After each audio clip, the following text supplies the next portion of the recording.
Monday, Around the World with Fume. We are going to kick it off with Don Steely, and he's going to be leading from France.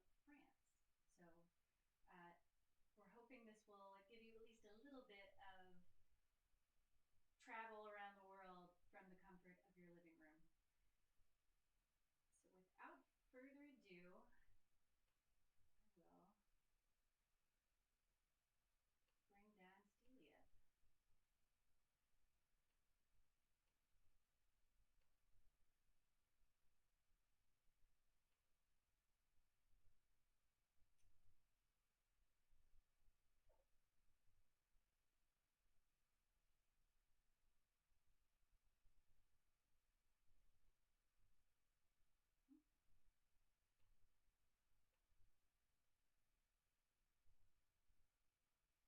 There we go.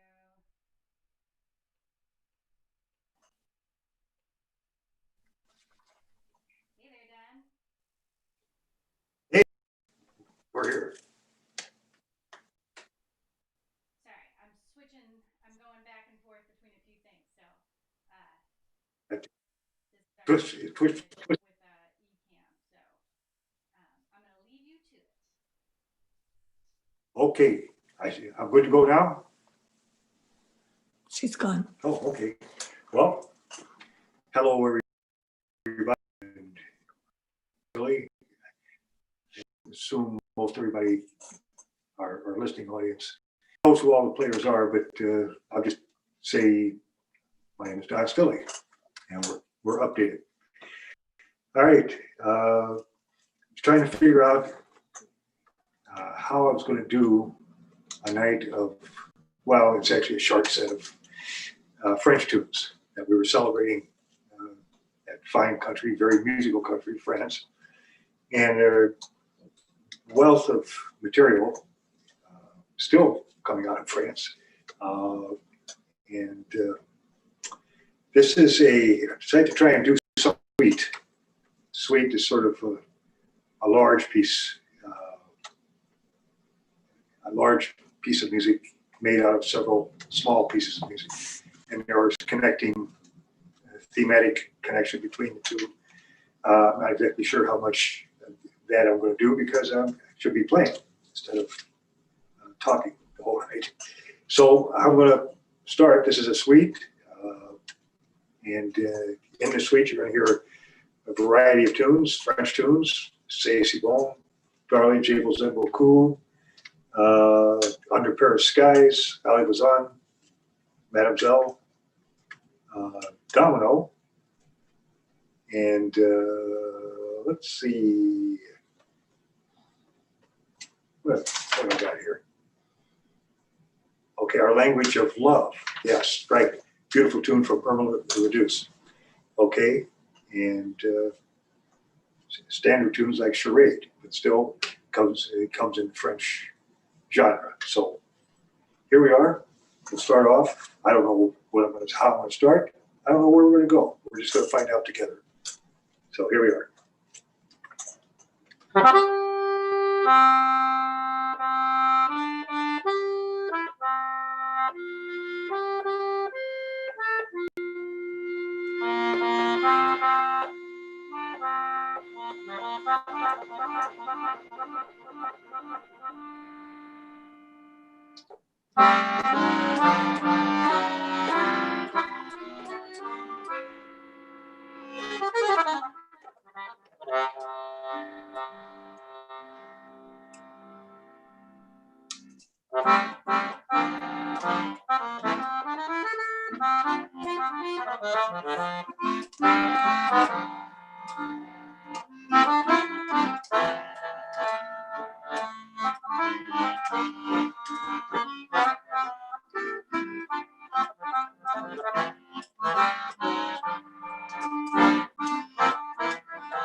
Okay, so there you have it.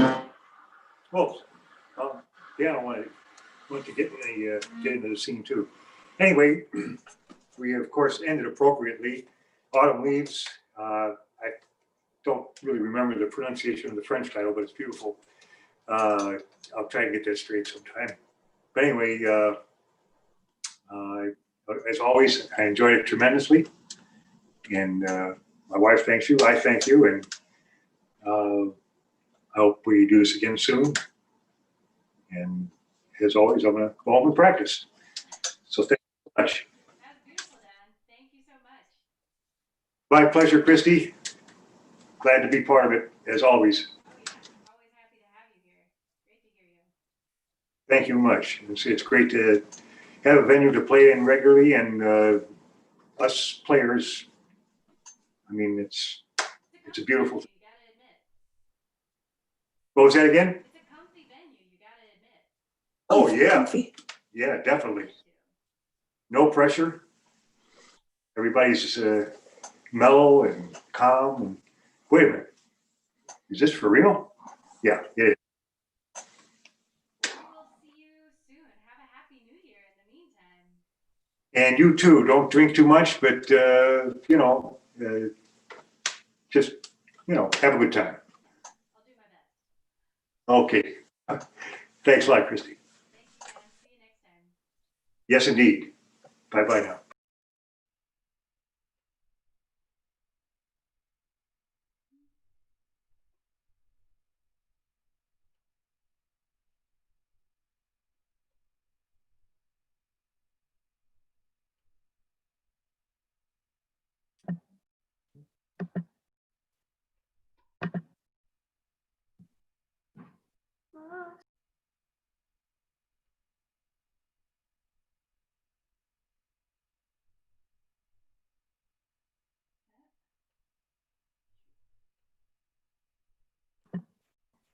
Christy, is this my curtain? Almost there. Sorry, give me just a sec. Showbiz, am I right? No kidding. Oh yeah, I gotta bring you back. Anytime there's something new. Let's see. We could just turn this into a really, for those in the know out there, ASMR cocktail tutorial, where it's really just me breathing into a really high quality microphone and just really talking kind of softly. And now we're gonna mix the cocktail, and you hear the, cocktail tutorials that you can fall asleep to is what I'm thinking. That's okay. I think we'll just go with the regular thing. Okay, cool. We'll workshop that. Yeah, totally. I'll leave you to it. Okie dokie. We're doing around the world cocktails tonight, or at least that's my theme. In that vein, I have a lot of different traditions from around the world for the new year that I'm gonna talk a little bit about tonight, and then the cocktails themselves will hopefully be a little bit more universal. So the new year is almost upon us. 2020. We're not going to be super sorry to see you go. I have always really had a good time on the new year, no matter what was going on. It was a cause for extra celebration or to stay up extra late or to eat that little bit of extra food. And on certain years, it really has felt like a new beginning, a rejuvenation, even though half the time it's like, oh, let's just get through this winter. I see it more as just another holiday in the season. But this year, I think for a lot of us, we're kind of feeling that change, that shift coming on. Maybe it won't really feel like a new year, new us until those vaccines really start flying. But I'd like to think that we can all put our best foot forward. So I have a couple of funky New Year's Eve traditions to tell you all about for some other places in the world. And of course, these are just funky to me. I'm sure my New Year's traditions that I'll talk about in a little bit sound inane or useless to somebody else. So a lot of places, it's about eating something to get into the new year. So I grew up in the American South, and one of the big things that you do down there is you have some black-eyed peas and maybe a little bit of pork or a little bit of brisket to get into the new year. So the trick would be to eat a nice big helpful black-eyed peas, but in some places it's a different food. In Spain, before the clock strikes midnight, so you have about 12 seconds to do this, you have to be able to eat 12 grapes. And if you don't finish the 12th grape by the time the clock strikes midnight, then it's supposed to be bad luck. And I guess you're just stuck there, the moron, with a mouthful of grapes. In Italy, it's not black-eyed peas, but it's actually lentils that they find as good luck. And in the Philippines, you're supposed to eat food that represents or that resembles coins. So, you're big and glitzy and ritzy, so you gotta eat some kiwi and some cranberries, maybe an orange. Gosh, those are things in the first cocktail tonight. We better get right on it. So this cocktail resembles something that I'm sure y'all are all very familiar with in most years, which is watching the New Year's Eve spectacular from Manhattan, from Times Square. And with that in mind, this one is called the ball drop. I know what you're thinking out there. Don't say it. All right, so first we're gonna get an awesome glass. This is the one I like to use for hot cocktails because it's kind of mug shaped. I'm not gonna burn my hand when I pick it up, but it's also see-through. So that, especially for this cocktail, we're gonna wanna see a little bit of what's going on. So what I have done is I have brought about at least 8 ounces of apple cider to a boil. Since moving the computer around last week, it was not really a winning exercise. I'm just gonna have y'all sit back there, let me do the work. So I brought about a cup, somewhere between a cup and 2 cups, but we're just gonna use about 8 ounces for the purpose of this cocktail to almost a boil on the stove. Per serving, I've thrown in 2 or 3 cloves and a 1/2 ounce of lemon juice in there to kind of bring out some of that fruity tartness in here. I haven't added any sugar. You're going to see about that in just a second. So first we're going to add the booze to the glass. In a boozy apple cider, you can add any dark liquor, rum.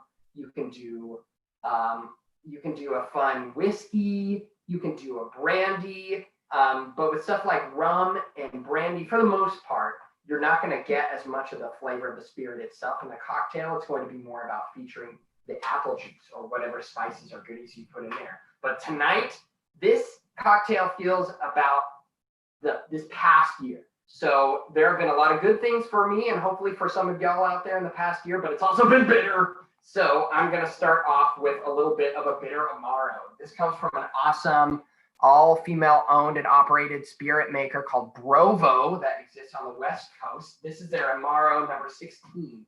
So this is going to give a little bit of that cocktail feel to this bad boy. We're going to put in a whole 1/2 ounce. For y'all without a jigger or an ounce measure out there, that means a whole tablespoon. So we're going to pour it right into the glass.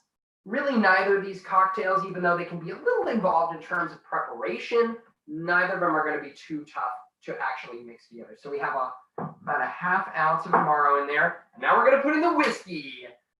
Just like the year, this one's been a little spicy. So I'm going to use a nice warm rye. This one is the Deadwood Rye Whiskey, named after the town in South Dakota, but made in Kentucky. like many good whiskeys out there, we're going to use 1.5 ounces in this one because I want us to be able to taste that heat of the rye. So that means for all y'all out there, 1.5 tablespoons of the rye. Okay, so we got some good stuff in there, but one thing I think would be fun to put in here, we're doing apple cider, and I didn't put any in the cider that I've been heating up on the stove because I find that I don't want this flavor to be overpowering. That would be cinnamon. I'm going to take a cinnamon stick. I'm just going to dip it right into the glass there. It's going to be kind of like our garnish, but not the only part, as you'll see in just a second. Okay, so now I think it's about time to get into the glass. I'm just going to use a cup measure in this case. If you have some sort of hot liquid in a pan and you want to try to pour it into some of your cups and other containers like that, it can get a little risky in terms of pouring unless it has a specific lid. So I'm just going to take my big measuring spoon. I'm going to measure out about 8 ounces, about a cup in there.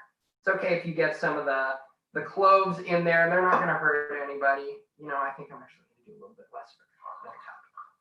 All right, see, it still gets even a little messy when I'm doing it like this. Okay, it's really nice and hot. We want this liquid, this base, to be pretty hot when we put it in for a reason that I'll show you in just a second. Okay, so we've got the booze.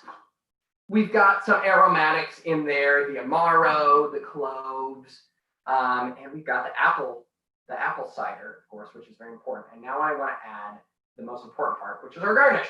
So I have put in the freezer a little bit of caramel sauce that my lovely companion and partner Amelia made a little while ago. I have it in the freezer because I wanted to have it cool down really quick. Otherwise, you can have your caramel in the fridge. So I'm going to scoop out about a teaspoon of caramel in here, and I want it cold so that we can work with it in our hands. As we're working with it in our hands, it's going to get a little sticky, and that's okay. Just make sure you wash your hands and aren't a dirty pig like me. All right, so we have about a teaspoon of caramel in there, and we're going to just scoop it out with our finger, and that's okay. As we can see, when it's cold like this, it's not just going to turn into a runny liquid in our hands. That's what we want. Also in front of me, I've gotten some pomegranate arils out. For all of you who have taken the SAT out there, this is your word of the day. Pomegranate arils is the fancy name for the little seeds that come out on the inside. So we're going to take those arils, and we're just going to mash it into our little gob, our little teaspoon gobbet of caramel. And we're going to work it just a little bit until you can't see the arils in there anymore, because we want it to be kind of a surprise. So we're going to take this gobbet of caramel, and if you really want to get fancy out there at home, you can make these little balls in ahead of time, and you can have them even colder so that they're actually looking like actual balls. And then when you serve them, we're going to take our drink here, and you can either kind of slide it down the stick, the cinnamon stick, if it's cold enough, or you can be like me and be ready for the ball to drop and just boop, plop it in there. Oh, I'm going to get some of this caramel sauce.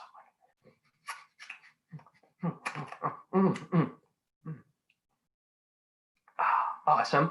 So also, everybody can drink this, taking the cinnamon stick and swirling it around in there. You can already see the caramel ball is melting a little bit. It's going to bring out some of those awesome vanilla flavors in the cider, and you're going to get a little bit of that toasted sugar quality. You don't have to add any other sugar in there unless that's what you're jonesing for this evening. Let's give it a sip. It's still really hot, even with the cold caramel in there. Oh my goodness. That's good. And that little bit of amaro in there really brings out the boozy qualities of the cocktail and actually makes you feel like you're drinking a cocktail. What do we think? What do we think? What do we think, companion? Yummy. Yeah? Okay, Yeah. good. I'm gonna have this. That's the seal of approval right there. Okay, so we got through our first cocktail. We got through this year. To all of you out there who are still out there and listening, I just want to say Congratulations. I think the next one will be a little bit better. A couple of other funky ways. There I go again. A couple of other cool ways that people around the world celebrate their own New Year's Eve. I was talking about people eating some stuff in Colombia. They take 3 potatoes. For each person, there are 3 potatoes, and you entirely peel 1 potato. You leave 1 potato with all of its skin on, and then the 3rd potato you only kind of partially scuff up. You don't really do that much stuff to, and you hide them under your bed. And when you wake up in the morning, you just reach down in there and grab a potato. And depending on the quality of the potato, when you pull it out, you will be wealthy with a full skin on potato. You will be rich, or you will be lacking or poor if you have a potato with no skin on it. Or if you have a little skin and a little peeled potato, you're probably going to have a year like the rest of us, in which you have to take the bad with the good. And Colombia seems to be kind of funny. Another one of their traditions is gathering as many empty suitcases as you can for the stroke of midnight. I think to indicate that you're gonna be traveling and like jet setting in the year to come. I'm hoping that's what they mean by that. In Brazil, a lot of very unique traditions in South America. Eating 7 of something is considered good luck. Just like in a lot of other parts of the world, Brazilians feel the number of 7 is lucky. So if you eat like 7 black-eyed peas, or if you like click your heels 7 times, a lot of Brazilians that live close to the ocean will try to leap over 7 waves. And also they enjoy wearing white, whereas in other countries, other colors are associated with good luck and fortune for the year to come. China always has considered red to be the color of success and wealth and power. So even more things are decorated with red around the time of the new year, lanterns and clothing and food and stuff like that. Whereas in Switzerland, all they feel they need to do for a new year is take a dollop of ice cream and drop it on the floor. Maybe you're fronting on the rest of the year, like, look at me, look, I'm so wealthy and cool that I don't even need to eat all my ice cream. You dump one out for the homies. I don't know. But this next cocktail, we're not going to want to dump out for the homies at all. This next cocktail is going to be a take on the classic champagne cocktail. So we're going to take a glass that is really nice and fancy. We want to take a glass. Maybe you have a even nicer one at home with a stem that is going to take some champagne really well. And we're going to take it in front of us now. The classic version of the champagne cocktail that has inspired so many others, the French 75, the Kir Royale, and others. Its archetype is very simple. You take champagne or sparkling wine of some kind. You put a sugar cube in the bottom that has either already been soaked in aromatic bitters, or you douse it in some aromatic bitters. You pour the champagne over the top so it has a little bit of spice, a little bit of that like bitter boozy flavor from the bitters, and of course sweetness from the sugar cube, and then you add a little bit of a lemon twist over the top so you have that aromatic citrusy quality to it as well. And there you go, there's a champagne cocktail. I wanted to have kind of a different spin on it. Sometimes you can even put brandy in a champagne cocktail, but for the purposes of today, we're not going to add anything but champagne and a bit of fruit, as you'll see in just a little bit.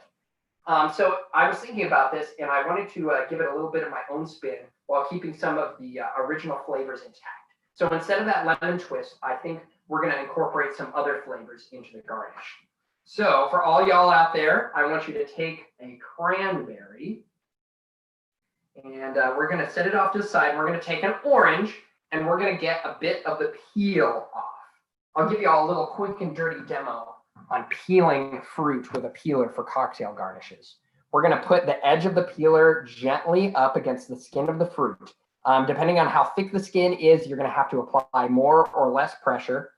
This is a pretty thin-skinned orange. So in order to get that thinner peel that'll be easier to work with and make a more beautiful garnish, we don't want to put very much pressure at all. Whether you're using a peeler that is on the same plane as the peeler itself, or one that's perpendicular like this one, you're going to put one thumb against the fruit as you peel so that you don't have any danger of slipping all the way off. One other thing that you want to watch out for is your pointer finger or middle finger, whichever other you're using to grab the fruit. Make sure that when you peel, there's no chance of me skinning those fingers. If I have them right here, I can get my finger a little bit. So we're going to take our peeler and we're going to peel almost half of the orange. I'm going to start at one of the ends, either the stem or the other part, and we're going to go in a spiral motion. And as we do, we're going to slowly turn that orange. Oh, it's putting off some nice oils. Oh, you know what? This orange isn't giving up its peel very well. Let's use another one. This is precisely why we like to have a little bit of extra around, and this one hasn't even been peeled at all. After you have partially peeled fruit sit out for even a couple of hours, they start to dehydrate a little bit, which can decrease the quality of the rest of the peel in total. So you usually want to use an entire fruit's worth of peel at a time. So we're going to take our orange. I'm starting up at the stem this time. It's also always easier if you have a sharp peeler, and I'm going to peel in a spiral motion, slowly turning the orange as I do. Awesome. And I want to get about to the midway point on the orange before we call it quits. You know what? That's just fine. I have an orange peel like this. It already kind of wants to form a circle. So what I want to make is, instead of a lemon twist, I'm going to make a little bit of an orange and cranberry rose. So we're going to take our orange peel. You can put the tip of your finger into it, and you just start looping it and twisting it around. For you fancy players out there, you can start to make one end of this little loop a little wider than the other, so it actually looks a little bit more like a flower, but it really doesn't matter. It's going to look awesome anyway. Okay, so we have this spiral figure with the orange peel. Hopefully to some of y'all out there, it looks kind of like a flower. If not, engage your suspension of willing disbelief. All right. So we have our orange peel there. We're going to take our cranberry and just kind of nestle it right in the middle there. Okay, that's looking pretty good to me. What about y'all? Okay, cool. All right, so now that we have our little cranberry orange rose here, we are going to take, in my case, a skewer and stab it right through so that we get the orange peel and the cranberry in there. If you're at home, you can use toothpicks, you can use fishing line. Please don't use a sewing needle. Don't recommend a pen really either, although if you have a DS, one of the styluses works great as a garnish skewer. And I'm just going to stick it through the entirety of the peel, and it's going to come out on the other side. As long as you have it through the entire thing, it doesn't matter if you're getting a little bit of the peel on the bottom. Okay, cool. But I still want to adapt that kind of, I don't have any sugar cubes around, as I'm sure many of y'all don't either. So I'm going to take a lot of just big grain turbinado sugar, and I'm just kind of pour it into this little cup I've made at the top of our little orange rose. Okay, so now at this point, I want to incorporate the aromatic bitters into the cocktail as well. So I'm going to take my little bottle of aromatic bitters here. You can also use Peychaud's or whatever name it has. And even if it's another dark root or earthy bitter, that's okay. It's still going to pretty much approximate this flavor of this awesome cocktail. And just very gently, I'm going to let some of these aromatic bitters drop. Ooh, I'm making a little mess. Drop into the top of the little rose we've made until it starts to drip out the bottom, because we want a lot in there. Normally, we would be dousing this sugar cube. And after we've done that, I'm going to put it in the glass. I'd actually like to slide this garnish up the skewer a little bit so that when I place it into the glass, it's going to be just about midway up on there. You know what? I want to make the champagne cocktail a little bit extra sweet. So I'm just going to pour a little bit extra sugar in there. No problem at the bottom. Okay, we've got our garnish, but what we've also done is pretty much incorporate all the flavors of a classic champagne cocktail into it. So now all we have to do is pour a little champs over the top. That sounds about good to me. Little bubbly. Little bubs. Oh, little bubs. All right, we're gonna take that cage off before. You can leave it on if you wanna pop that top with the cage. That's okay, I ain't judging. We're gonna gingerly ease the cork up. There's a lot of glass on this table. I wouldn't want anything to happen to it. Oh, there we go. Now we're gonna pour it over the garnish. I'm gonna hold the little cup of of it just up a little bit. So then oh my goodness, this is the fun part. Aromatic bitters, sugar, and champagne. They get a little foamy. So I'm just gonna pour it enough to where I start to cover my little garnish there. You probably won't have a big fat glass like I do. But if you do, you can just add a little bit more champagne until it covers the garnish at least half or 75% of the way. That way all those flavors can continue to mix in the cocktail even as we drink. And you can always just take the garnish and push it back down a little bit if that's what's floating your boat. All right. So I thought about what I wanted to name this cocktail. And I kind of came up with a couple names that were really descriptive. But much like our fancy drink, I think our cocktail has to wear the best part of the new year and what shows it's the new year. So this cocktail is called the Baby Sash. Just like that little new year coming in there with that little 2021. L'chaim. Oh, you get a little bit of the bitters, you get all the sweetness of the sugar, and I actually really like that tiny tart note from the cranberry and that sweeter citrus flavor of the orange. It really blends with our turbinado sugar really well. Anyway, thanks for joining me. That's about all I have for this evening. Everybody have a wonderful, happy new year. Please love each other when you can. Love yourself the rest of the time.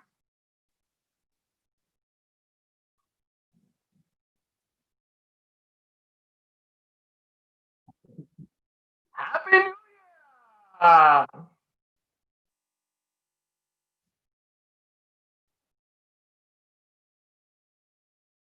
Julie Wood taking over Finland.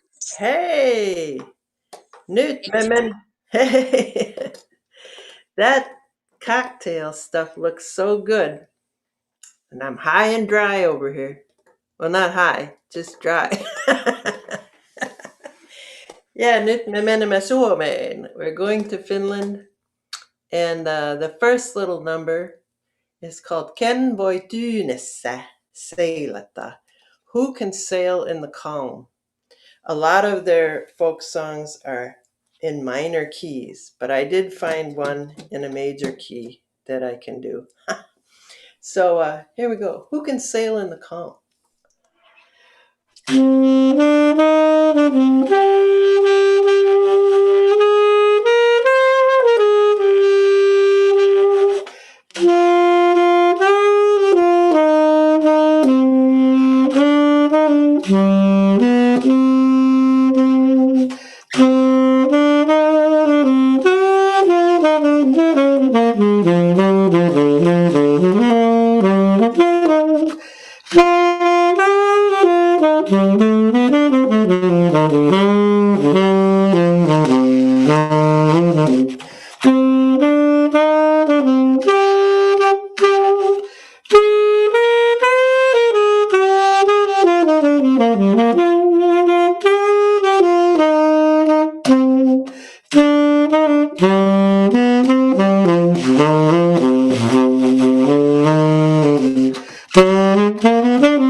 Okay, who can sail in the calm?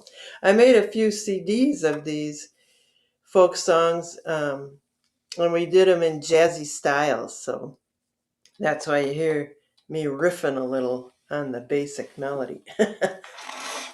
This next one is called Karjalan Kunaila, and that means the hills of Karelia. Karelia is the easternmost district that's right up against Russia in Finland.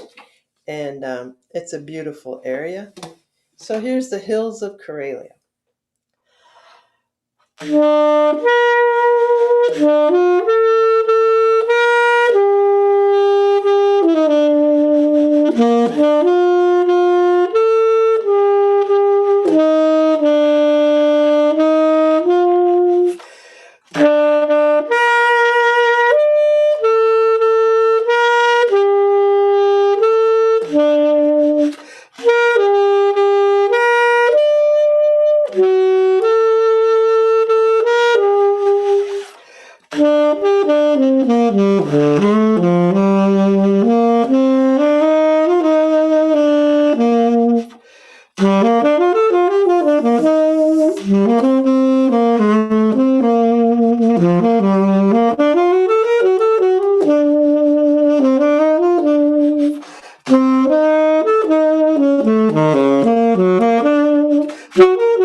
good spitty read tonight.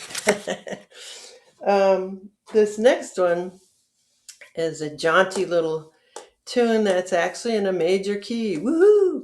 It's called Tula Tula, and it just means come on over. We're baking some bread. Come on, have some bread, and if you're really good, the ladies will let you stay overnight. So it gets a little risque in the lyrics, but that's fun. I'm not going to sing it though. I'll just play Tula Tula.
Okay, Tula Tula. Well, the last one I was going to do is actually a tune written by a Russian guy. And darn it, I can't remember his name now. It's a good one. But he wrote some nice kind of pop and operetta or that kind of light classical stuff in Russia. And this tune made it over the border to Finland, and people really loved this. I think it was in the 30s and in the 40s. This was very popular, and they even wrote some Finnish lyrics to it. And in Finland, they call it Moskovan valot, which means the lights of Moscow, Moscow's lights. So on the recording, we did this in kind of a nice Latin feel, and the melody's just real pretty. So here's the lights of Moscow.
All right, the lights of Moscow. Well, thank you. This has been fun, and can't wait to hear what Christy and Casey have going, and Don. Both Dons are so fun. Good one and the bad. Yeah, yeah, yeah. Oh, thank you.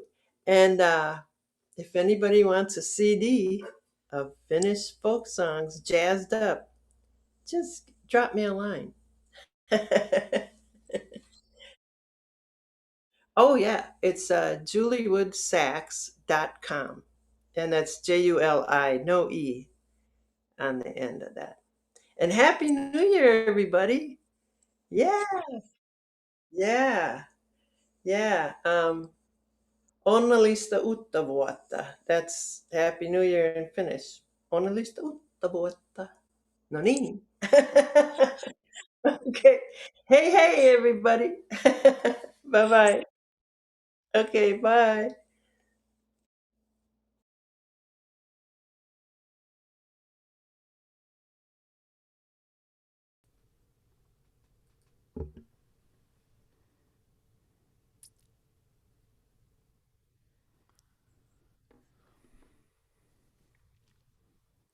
What's that? How you doing, everybody? Oh, I got to get my view set here too. There we go, the gallery view. Or oh, checking 1, 2. Is that there? No. Oh, okay. But I can't see you now. Really? Then I switch my view back here. And how are you doing, wherever you are?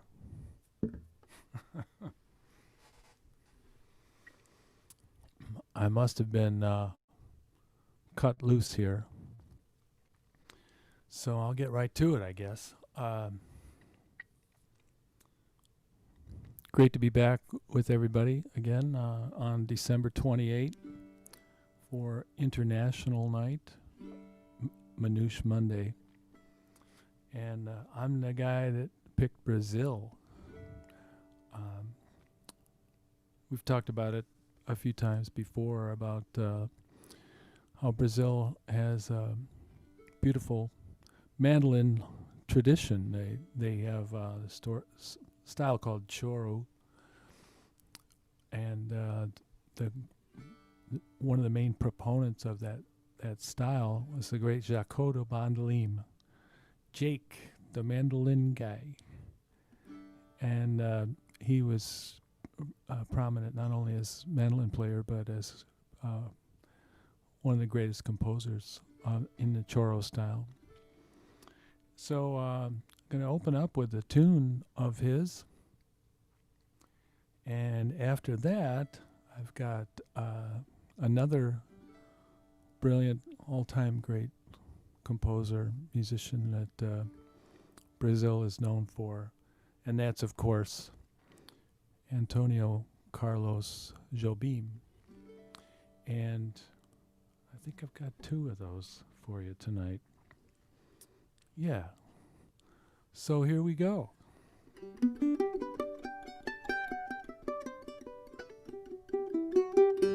Hope you can hear that all right. Make you see it a little better too.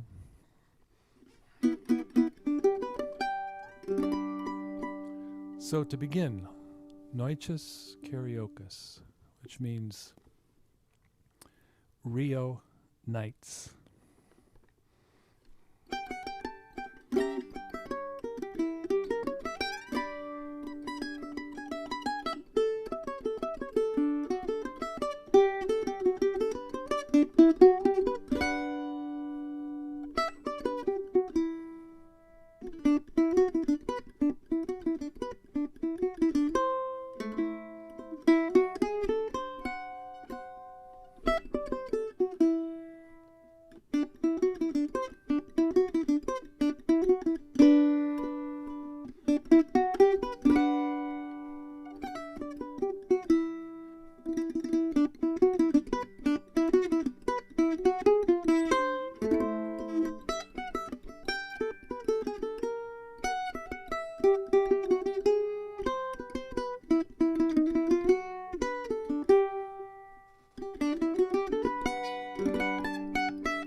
De Noites Karaoke.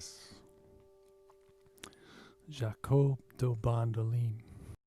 So we kind of have these tunes in order for you tonight, ladies and gentlemen, because the choro was historically, an earlier style in Brazil, and with the next composer, Antonio Carlos.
All right, so we are waiting on Don Stierenberg.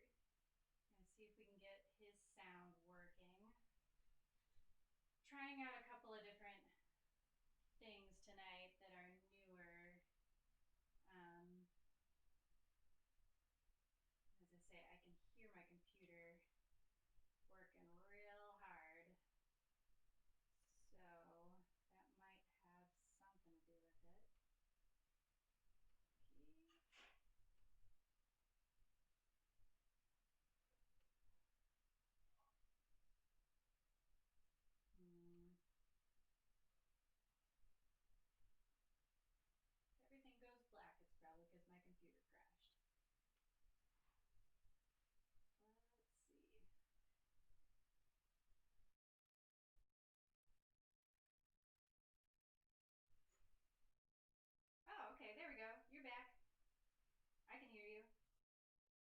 So let me switch the camera back.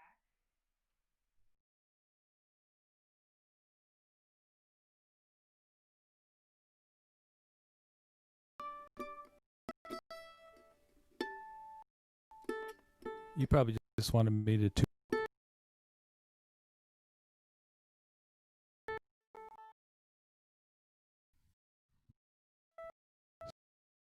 Okay.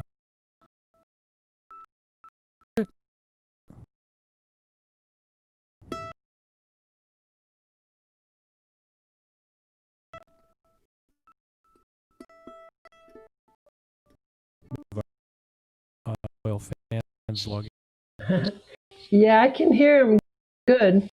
Talk and good. into.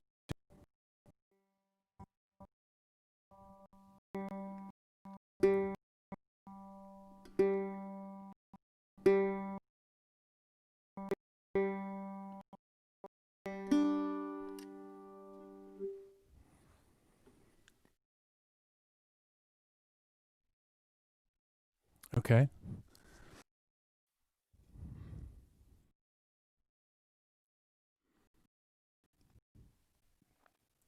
Just plow ahead and hope for the best.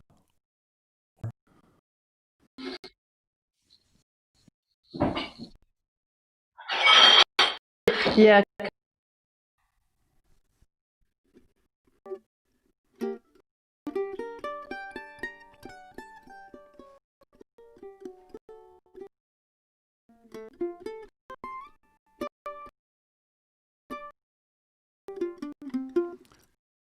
I was going to try next.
once I loved. All right. Jobim, I got one more here for you. We're going to pick the tempo back up here. For this one, I was talking about Jaco Dobandalim hanging out with Jobim. And we know it must have happened because sure enough, Jaco recorded this next song himself, although he didn't think of it as a choro, and he had strict definitions. He apparently just loved the song, so he recorded it. It was a beautiful recording from a live radio broadcast. The song is called Chega da Saudade, and once again, pardon my Portuguese.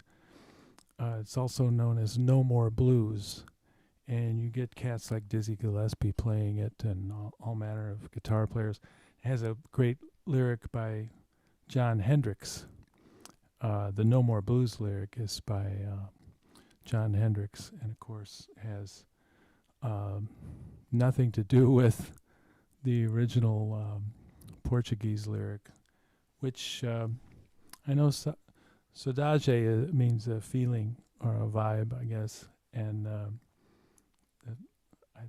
if I remember correctly, the original lyric is kind of a paean to living in Brazil or living in Rio, the feeling, longing for home, so to speak. But all that talk about the lyrics, we're just going to hear the notes anyway, because there's plenty of good notes here. Let's see how many of them I can hit on Chega de Saudade.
go.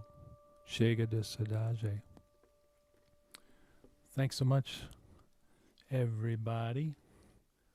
And we'll see if how Christy's doing. If she there she is. She came back.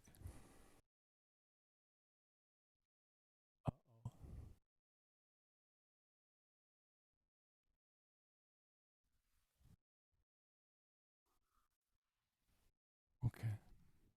Ah.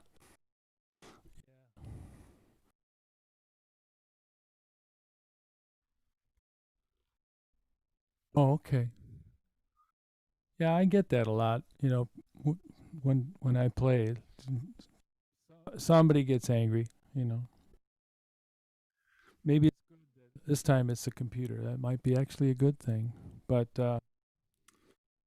thank you again for having me, and I hope everybody enjoyed a little bit of the sounds of Brazil there, and just like my other colleagues who played earlier, I'll wish everybody just a beautiful New Year.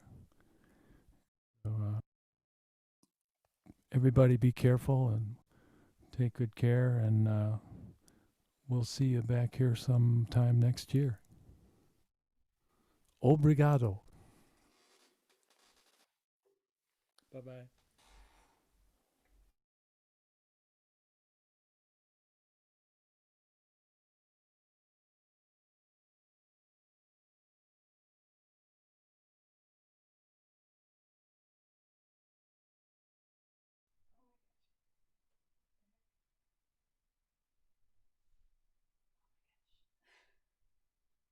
Okay, sorry. I'm gonna have to do a couple of adjustments, and then we will be starting our set of tunes from Germany. Um, give me just a moment, and I will get all of that stuff set up. I think in the meantime, I'm gonna plug things into. Oh no, Zoom really just doesn't want to close. There's a battle between Zoom and my computer, and right now Zoom is winning. I think it can feel it's on the way out. Trying to figure out another solution for this. I mean, it's not totally on the way out. We use Zoom for everything now, but it doesn't want to close. Doesn't want to close. Of course, quit that. And then, there we go. I'm going to switch the camera over in just a minute so that you have something to look at.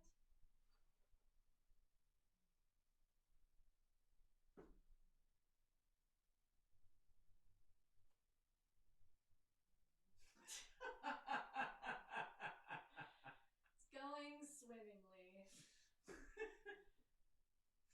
Oh man. Okay. One more test. I think that turned off too because it does that.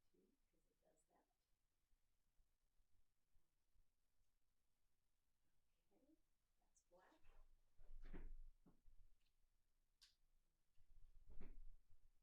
We're getting there. As you can tell, this is a super slick setup right now.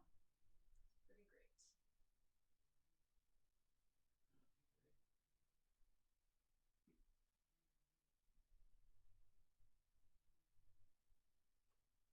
Just a moment.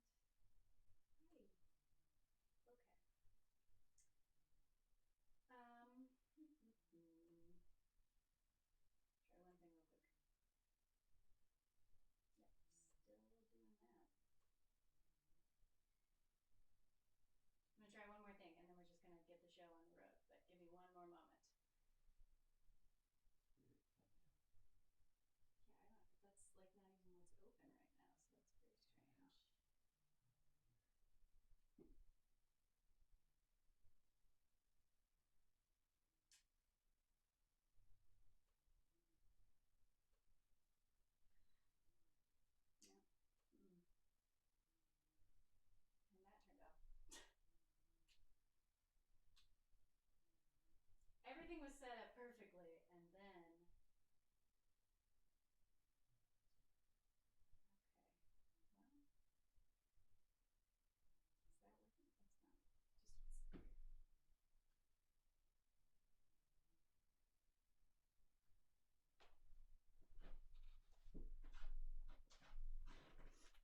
think we're good.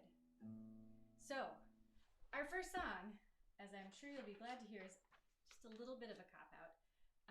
It was originally done in German. I found out today that it was originally done in German. It's called When Day Is Done. It's just a pretty popular tune in just jazz repertoire in general, but especially in, gypsy swing repertoire. And it was written by Dr. Robert Kocher, who was kind of a jack of all trades. He studied philosophy, composition, and law in school. So he was like a professional lawyer who also wrote a lot of popular Viennese tunes, which the term for that is Wienerlieder, which I think is kind of funny. So he wrote this tune that in German was originally called Madonna, du bist schöner als der Sonnenschein. And in English is, hearing a little bit. Can you turn, what do we do on here to turn my mic up? This one, turn up. Okay, sorry. It's all a learning process. That should be, okay, yeah. Check. Hopefully you heard some of what I said. And hopefully this isn't getting crazy loud. Okay. All right, so anyway, without further ado, we are going to play When Day Is Done.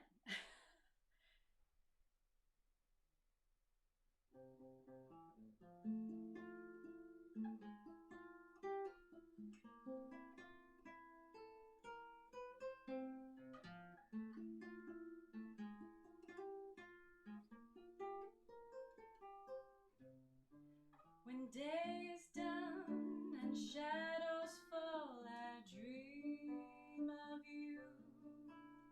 When day is done, I think of all the joy we knew, that yearning returning to hold you in my arms. Won't go, love, I know, love. Without you, life has lost its charm. When day is done and shadows fall and grass is wet with dew, my lonely heart is sinking with the sun. Although I miss your tender kiss the whole day through, miss you most of all when day is done.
shadows fall, I dream of you. When day is done, I think of all the joys we knew. That yearning returning to hold you in my arms won't go, love. I know love without you left has lost its charm. When day is done and shadows fall and twilight dew, my lonely heart is sinking with the sun. Although I miss your tender kiss the whole day through, I miss you most of all when day is done. When day is done. When day is done.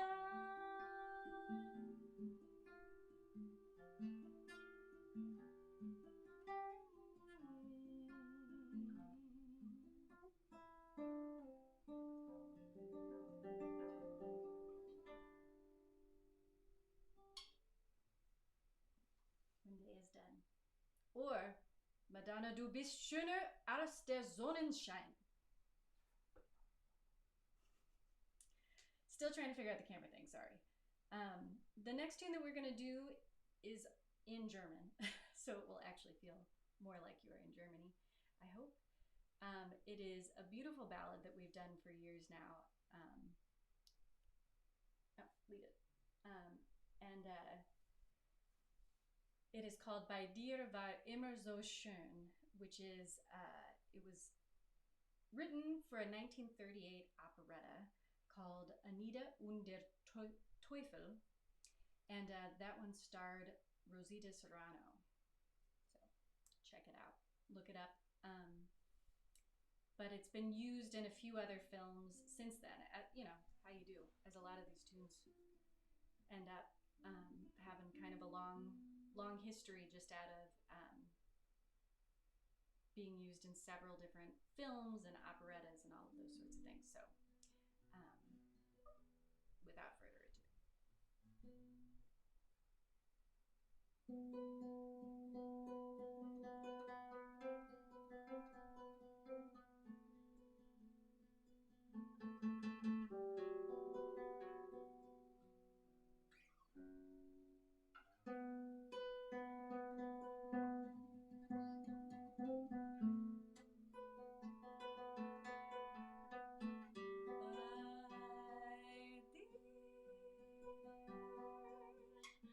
War es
Doch wenn du einen anderen liebst, muss ich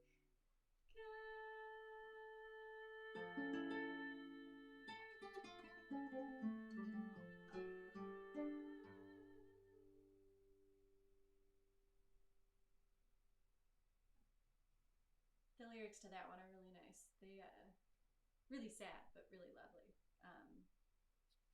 It's with you. It was things were always so beautiful. You felt like home to me, but you love someone else, so I must go. It's the last line. So, and now for something very different. Also, I feel like a little bit of a cop out.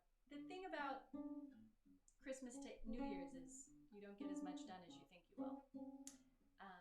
So we're doing Bei mir bist du schön, which was it's actually the most famous Yiddish song tune of all time. I'm not sure how they're measuring that, but I think it's probably fair to say it's probably one of the only Yiddish tunes I know. I think. And that's probably true for most people, so it's probably the most famous one. It translates to me, you are beautiful. And it is a nice way to close the show, the first Around the World with Fume show, because it has a few different languages in it. I think I first heard this song on Swing Kids. Do you remember that movie? Mm-hmm. It's a good movie. Pretty sure that's where I first heard this tune. Yeah. So we're gonna do this one. It's from 1932, and from the musical comedy I Would If I Could, which is a great title for a musical comedy, I think. And then the Andrews Sisters made it famous, and it has been around and redone over and over and over again for years to come. The extra camera that we were trying to figure out today that was working beautifully until just moments before our set was to show Casey's hands as he plays during the solo. So that's why I keep fiddling with it, trying to figure it out, because it will be cool once I get it figured out. But hard to be a musician and a tech person at the same time, at least. Anyway, Bei mir bist du schön.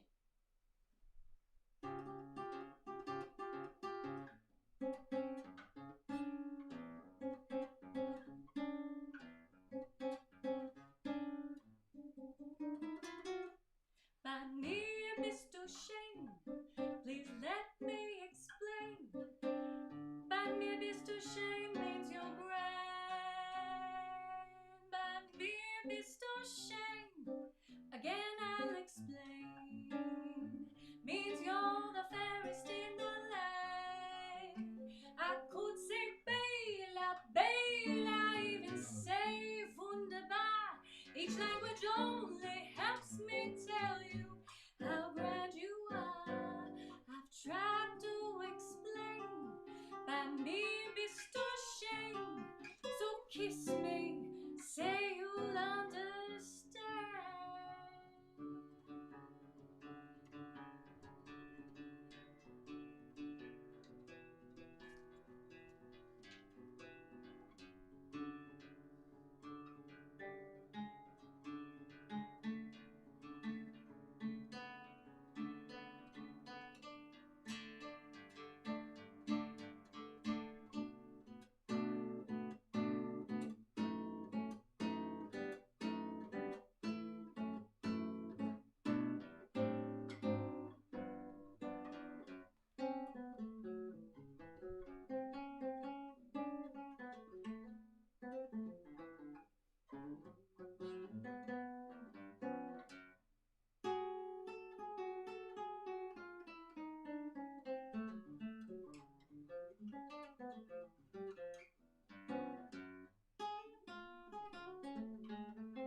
Grace Nielsen on guitar. I'm Christy Bennett. Thank you for joining us for our first Around the World with Fume. Next time we'll have more of the tech worked out. Inevitably, things get a little better with new tech each time, but the first time is always a little rocky, so thank you for bearing with us. Thank you to all the musicians who joined us tonight, who I kicked out of Zoom after the show. We'll see you next week in 2021. See you then. Let's see if this will work this time. Nope. None of my gadgets are working now.